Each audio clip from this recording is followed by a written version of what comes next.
Alas 5:10 na, 1 Western Visayas na. Alas 5:10 na, 1 Western Visayas na.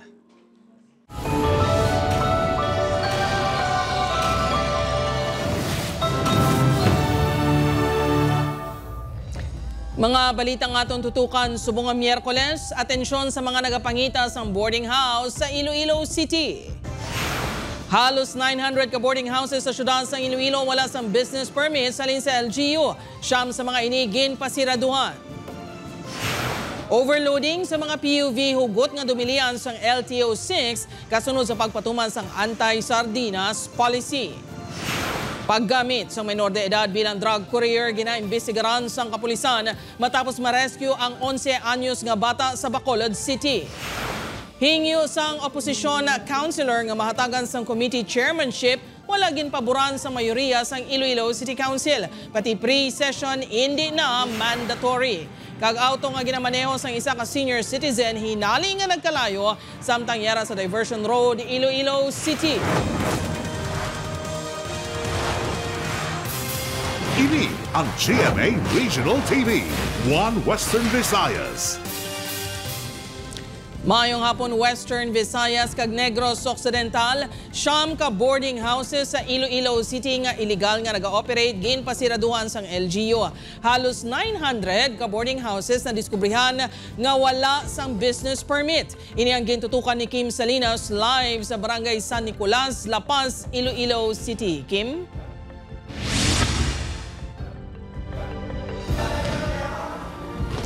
Jert, ginabanta 46% o kung halos katunga sang 1,960 ka mga gin-inspect ka boarding houses sa Iloilo City ang natukiban wala sang business permits. Naglamot na sa 898 ka mga boarding houses, apartments, kag house for rent ang natukiban nga wala sang business permits sa syudad sang Iloilo. Base sa records ng Boarding House Commission as of June 30, 2025, humalin nga nagsugod ang ilang operasyon sang Pebrero. Pinakamadamo diri ang sa distrito sa Mandurriao nga may 234.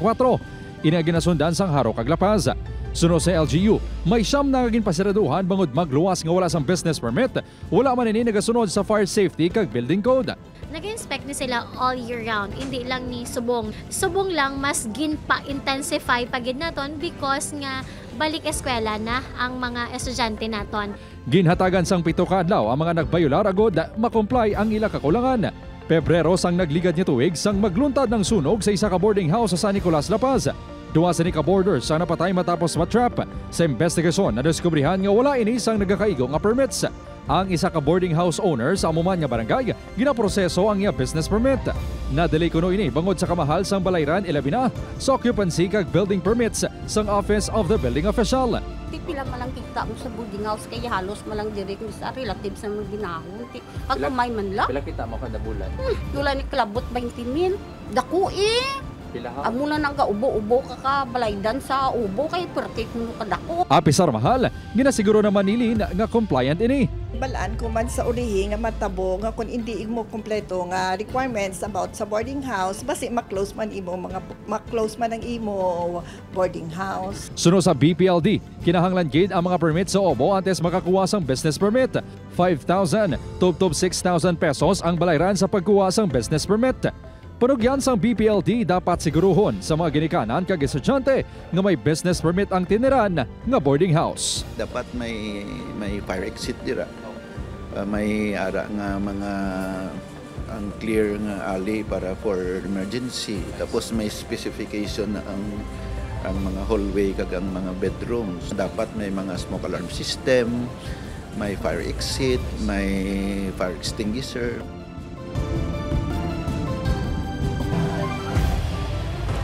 Jert, sa mga boarding house owners nga mga kon may mga permits na ginapanugyanan sila sang LGU nga dapat i-display o kon ipaskil gini o gid ini bangod o kon kay kun hindi makabigman ini nga isa ka bayolasyon.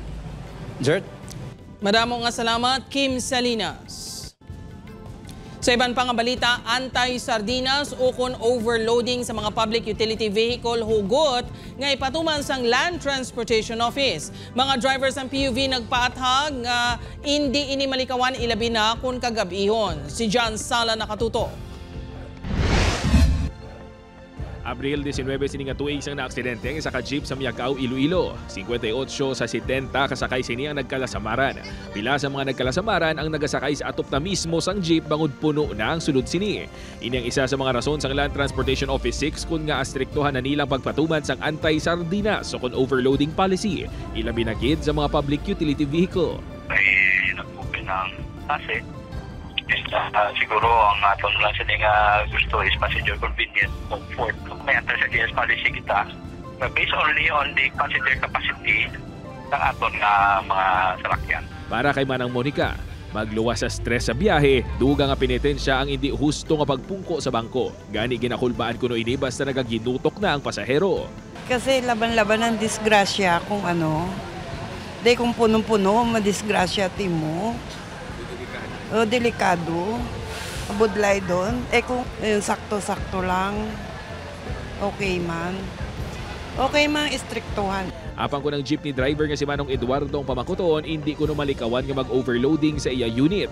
Inibangod sa pila ka mga pasahero nga nagapamilit nga magsakay bisan puno na. Ti simpre ang tao ay natisakyan, ti paano la tao hay? Puno ay natisakyan. Si Tatay Joel naman masami nga last trip ang iya biyahe gani wala gid kuno inisang biyahe nga hindi overloaded ang iya jeep. Apang kun istiktohon ako no ang pagpatuman sini, wala man sila sang may mahimo. Kung gabi na bla, why matsakyan mga tao, why naman tising jeep, tiklak gamay na lang jeep nga nagabiyahe kung gabi. No? Kung ano, nakop sila, okay malarat na. Sa bagay, bawal gid man. Bangod masami nga gabi ang overloading mas pasang karon pa sang LTO6 ang ilang mga night operations. Balaan man din sa mga operators naton nga may passenger capacity ra aton nga mga sasakyan. So by overcrowding is they will be violating the law. Ang mga madakpan nga naga-overload ang mahimo magmulta. Upod kay Hans Desierto, John Sala. 1 Western Visayas. Mga kapuso pulis nga assigned sa Barotac Nuevo Municipal Police Station patay na kagdugoon sa nasapuan sa ilang barracks. Accidental firing, isa sa mga ginalantaw nga anggulo. Si John Sala nakatuto. Dugoon kag wala na sang kabuhi ang 36 anyos nga pulis nga kilala kay Staff Sergeant Richard Velez, Chief sang Finance Section sang Barotac Nuevo MPS. Nasapuan ini pasado alas 5:30 kay nasang aga sa ilang mismo barak sa sulod sang police station. Residente sang barangay Akwit, Barotac Nuevo ang biktima. Base sa investigasyon sang Iloilo Police Provincial Office, nagsaka ang isa ka pulis sa 3rd floor sang police station sa di nahamtang ang barracks. Nakitaan sini si Velez nga dugoon. Sa kilid sini nakitaan man ang iya service firearm nga 9mm pistol. Ang natabo siguro nga ano kun ano man ang actual dira gid nga natabo nga nangig-cause ang iya kamatayon. So more than an hour no before sa ma-discover. Ginapadalman pa sa karon sang IPPO kung pala accidental firing ang natabo. Posible suno kay Aranyo nga nagalimpyo ini sa iya service firearm kag aksidente nga natirong kaugalingon. May iban pa man nga anggulo nga ginakonsiderar sa investigasyon. That will be subject pa sa autopsy examination so dira na lang nato natin mabalaan. Suno sa kaobdanan kag himata sang biktima, wala man sa mga patimaan nga may problema ini. Gintingon sa news team mamako ang bahin sang live-in partner ni Velez kag sang iya mga kabataan, apang nagpaiway na sila nga maghatag sang pahayag. Kibot man gani kami kay way ka man na sila problema nga bata, mabuot man tapos siyempre obligado man siya nga duty. And then kung diri sa barangay magpuli, istorya man kami nga kung ano man da ang mga parte sa among pamilya. Why man sila nga may mga nagkuhan sa may problema or what or siyempre o sa pamilya. Padayon pang investigasyon sang kapulisan angot sa insidente. Upod kay Hans Desierto, John Sala. 1 Western Visayas. Para sa dugang nga mga balita sa Negros kag Panay, mangin kaupod ta si Adrian Prietos. Adrian? Anay Department Head sa Negros Occidental Provincial Government ginrekomendar nga i-dismiss sa serbisyo bango sa pila ka reklamo sa mga empleyado. Nakatutok Aileen Pedreso.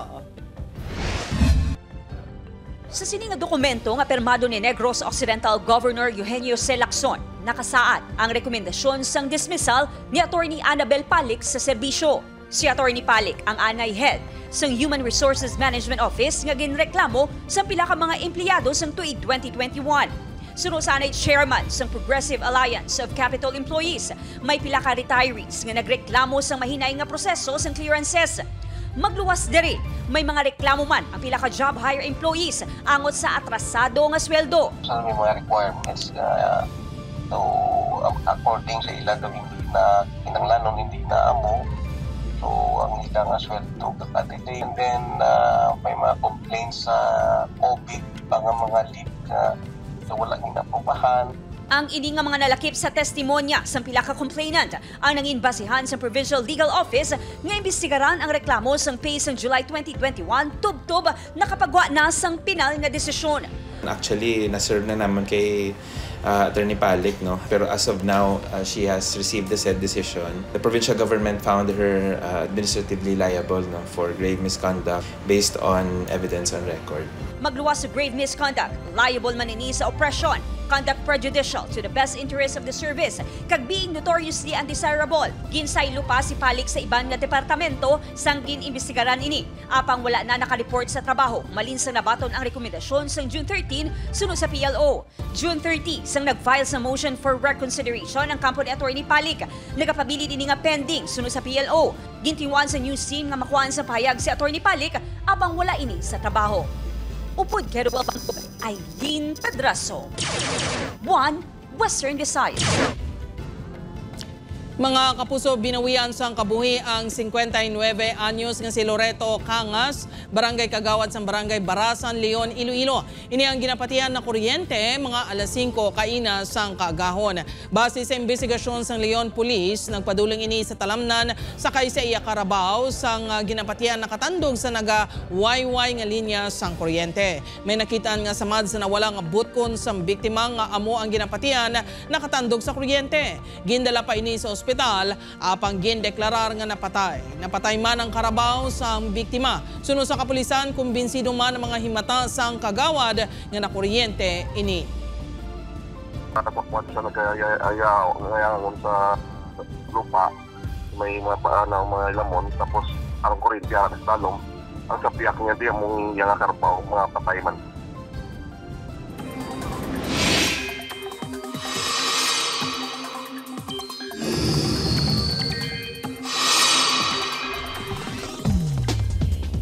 Mga puso, mas manubo na ang tsansa nga maging isa ka bagyo ang LPA kung low pressure area sa Gua sa Paracon Philippine Area of Responsibility.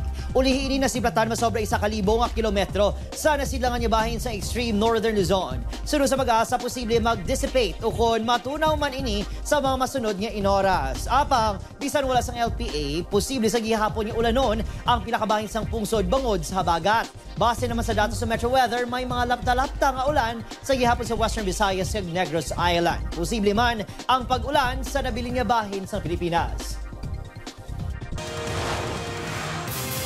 Ini ang GMA Regional TV, One Western Visayas. Mga kapuso, patay na sang nasapuan ang duha ka mga lalaki nga ginatudlo nga mga bantay sang isa ka farm sa barangay Lapnag, Banga, Aklan, subong lang nga hapon.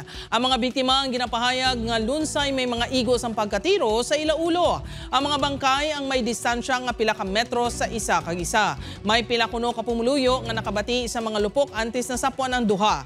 Gilayon man nga ginkatuan sang scene of the crime operatives ang lugar agod maimbestigaran ang crime scene. Ginapatian nga duwa o kung masobra pa ang mga gunman. Ginaestablisar pa kung ano ang motibo sa insidente. Ginausisa man kung may nagkaladula nga mga kagamitan sa farm, ilabi na gid sa mga inugbulang nga manok nga ginabantayan sang mga biktima. Sa Bacolod City naman, mga puso, 11 anyos na batang lalaki gin-rescue matapos makuhaan sang suspected shabu. Mga bataan posible ginagamit sa mga transaksyon sa iligal nga droga. Sunod sa kapulisan, garing balita nga atong gintutukan. Nag-roving kahapon si Barangay Kagawad Elizalde Benedicto sa palibot sa Barangay Vista Alegre, Tubtob, nakadangat sa gym. Diri niya nakita ang 11 anyos nga batang lalaki nga may ginauyatan nga plastic sachets. May piti-piti nga kuan, may ginapitik-pitik nga ginakaptan.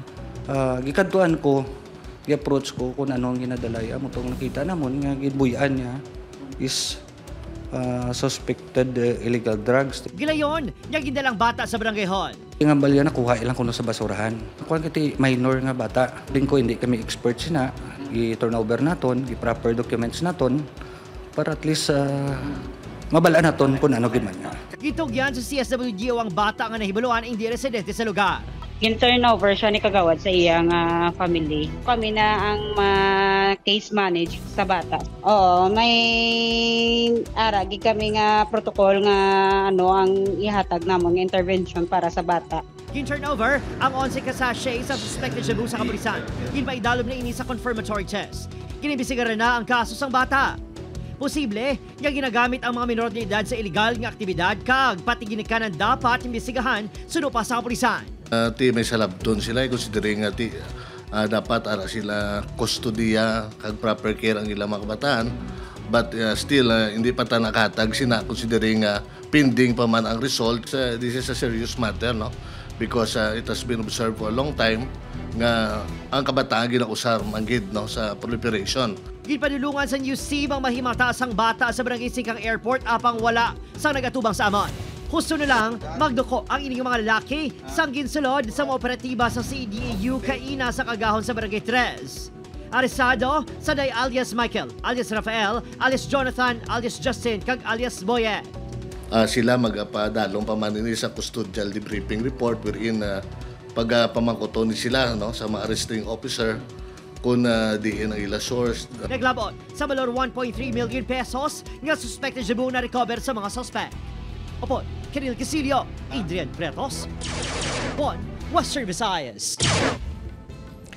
Mga kapuso, majority blocks ang Iloilo City Council wala gin paboran ang hingyo sang opposition councilor nga maging chairman sang komitiba sa konseho. Si Kim Salinas nakatuto. And I think mas mayo nga fairly distributed siya kay mas maging efficient ang City Council kung ma-distribute siya sa tanan. I think mas makabulig ako sa iba ng committees if they will give me the chance. Ini ang naging manifestation ni Opposition Councilor Shin Marie Mabilog antes ginadoptar ang resolusyon sa pagpanagtag sa committee chairmanships sa Iloilo City Council kay nasangaga. Ginmuno ni Mabilog nga sa 32 ka komitiba, may pila ka konsehal nga tag-3 na ka komite ang nauyatan. May pila ka konsehal nga tag-3 na ka komite ang nauyatan. Sabat ni Majority Floor Leader Rex Sarabia, hindi man maapektuhan ang pagserbisyo sa isa ka konsehal bangod wala ini ginhatagan sa komitiba. Perhaps she could reach out to the chairman selected in this resolution. Perhaps she could request for membership or vice chairmanship. The doors are never closed. Ang pila ka residente, tunga ang reaksyon. Dapat tagaan, ginano pulo siya, mapungko lang sa kagmaano. Okay lang Naman? Hindi sa matagan. Kasi parang matawa yung braya para way sa sauday balas roon tawo sa iya. Samtang gin-question naman sang Vice Alcalde ang pagkakasang mayorya sa isa ka seksyon sa Internal Rules of Procedures sang konseho. Ini ang nagasaad nga mahimo makapatawag ang Vice Alcalde sang pre-session. Earlier when we had a pre-session, you did not mention it na i-delete natin nato meaning. But then again, like I said, if that is the pleasure of the majority, wala naman kami may maubra. Patag naman ni Sarabia. Because it has a tendency to be misconstrued, to be a mandatory requirement upon the members of the office body. The calling of the pre-session be in a case-to-case basis when a particular item needs the deliberation. Samtang sa sesyon sang sangguniang panlalawigan kahapon, nangin matalunsay naman ang pagpang-assign sa mga chairmanship sa mga komitiba sa mga board member. Si Vice Governor Lian Dibuque ang nagkuha sang chairmanship sa mga komitiba sang Health and Sanitation, Transportation, Communication and Public Utilities, kag Women's and Family Affairs. Ang Appropriations Committee ang uyatan naman ni 4th District Board Member Paul Dominic Oso.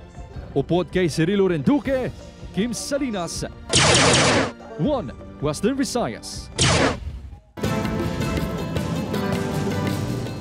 Kapuso, ready ka na bala para malabot ang imo career goals? Maghulag na kabangin kabahin sa leading broadcast network sa Pilipinas. Yari ang mga bakante nga posisyon sa GMA Network. Sa mga interesado nga aplikante, pwede ka mo magbisita sa www.gmanews.tv careers.gmanetwork.com.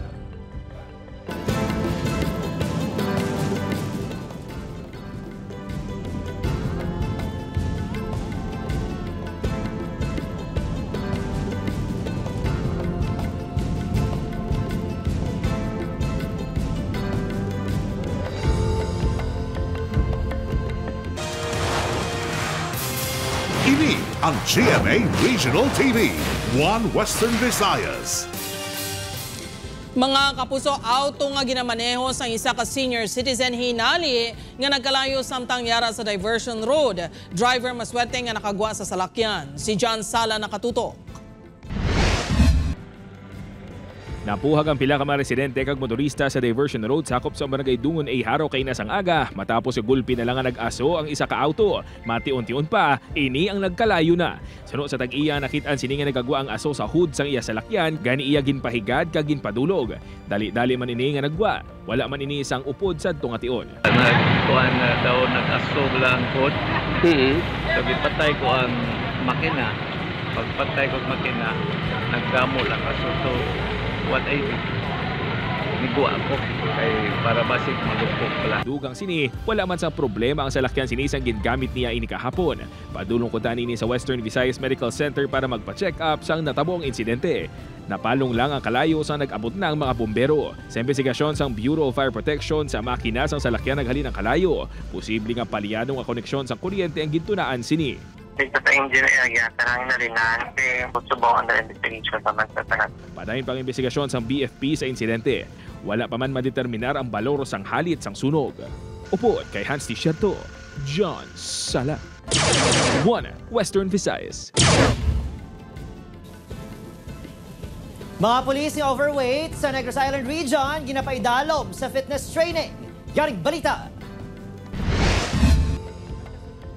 Sa edad niya 43 anyos, natukiba ni Captain Lelani Laguting nga overweight ini sa kabugaton nga 90 pounds.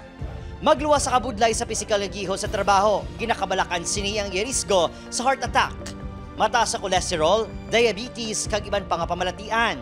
Sa una, fit ko. Siyempre, pagkasulod mo yan sa pulis, siyempre dapat fit ka. I was recruited, no? And sang 2007, so medyo bata-bata pa ta dito. Dasi gidang aton nga kwa, no? Na metabolism dapat. But then, siyempre sa edad kita, as I have said, medyo mabudlay. Gani, #challenge accepted kuno ang sabat sini sa programa sang Philippine National Police. Ngatagan sa importansya ang physical fitness. Kung ikaw, no, nagasobrang timbang nimo, no, wala ka na, hindi ka na pwede nga, hindi ka exert effort. So maybe sa 1 year kung disidihan mo dedicated ka. Kasubong ni Captain Laguting, target sang ibang overweight ng mga police personnel sa Bacolod City nga mabuhina ng ilang kabugaton sa sulod sa isa ka tuig. We started to conduct our police clinics every Tuesday and Thursday. Sa idalom sang police clinics, ginapaidalom sa physical activities ang pila ka overweight personnel kasubong sang running, jogging, biking, zumba, kag iban nga combat sports kasubong sang taekwondo kag swimming. Ginapatuman naman ini sa iban pang police units sa bilog ng Negros Island Region. Tuloy-tuloy po ito. Napagaganda po ito kasi mas mabilis kaming gumalaw pagka-fit po kami. We're able to respond to any call for help. Opo, Kirinal Casillo, Adrian Prietos, One Western Visayas.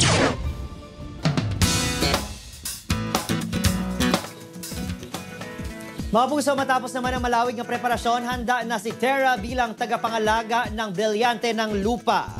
Paano bala niya gamiton ang mga natunan sa pagpakik-away? Paano bala siya magabato-batok sa kalainan? Kaya ginahimo ni Kera Mitena. Ang ila pagkatubangay, bantayan sa Encantadia Chronicles, sangre kada 8 p.m. pagkatapos ng 24 oras.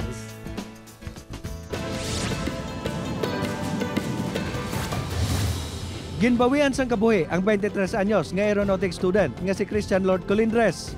Matapos makabunggo ang ginamaneho sini nga motorsiklo sa ginasundan nga salakyan nga ginamaneho ni Glenn Nermal sa barangay Mabini, Pulupandan, Negros Occidental. Suno sa kapulisan, padulong sa pareho nga direksyon ang motorsiklo kag salakyan. Posible nga madasig ang pagpadalagan sang rider. Rason nga wala ini makapangaman kag nakabunggo sa salakyan. Nakaangkon sang patal nga pilas ang biktima nga gindeklarar nga dead on arrival sa ospital. Sa sini nga video nga kuha sa barangay Sumag, Bacolod City, makita nga pilason ang 24 anyos nga rider sa motorsiklo. Kagaangka sini nga si Julieto akompanyado, 35 anyos sa kilid sang dalan. Suno sa kapulisan, nakabunggo ang ilang motorsiklo sa isa pagid ka motorsiklo nga nakapark nga ginapanagihan ni Joseph Mirando. Bangod sa impact, napilasan si Mirando. Nag-ariglohanay na ang magtimbang nga kampo.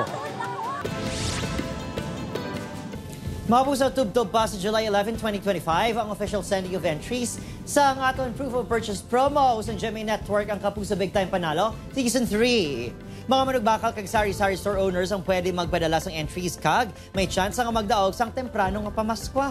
Mas sobra 11 million pesos ang ipanghatag lakip na. Ang pito ka 1 million pesos para sa maswerte nga bumalakal kag sari-sari store owners sa Grand Draw.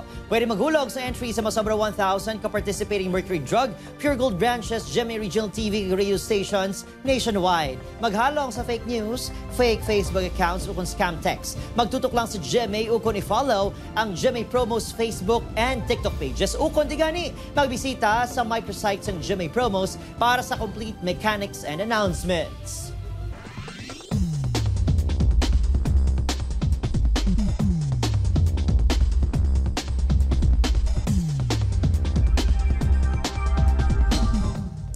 Mga kapuso, mahimo nyo malantaw ang ining episode sa GMA Regional TV official website www.gmaregionaltv.com. Pwede man mabisita kag i-click ang subscribe button sa GMA Regional TV official YouTube channel para sa mga updated nga balita. Sa aton mga kapuso diri sa Western Visayas kag Negros Occidental, subong man sa aton mga kapuso abroad. Madamo gid nga salamat sa pagtutok.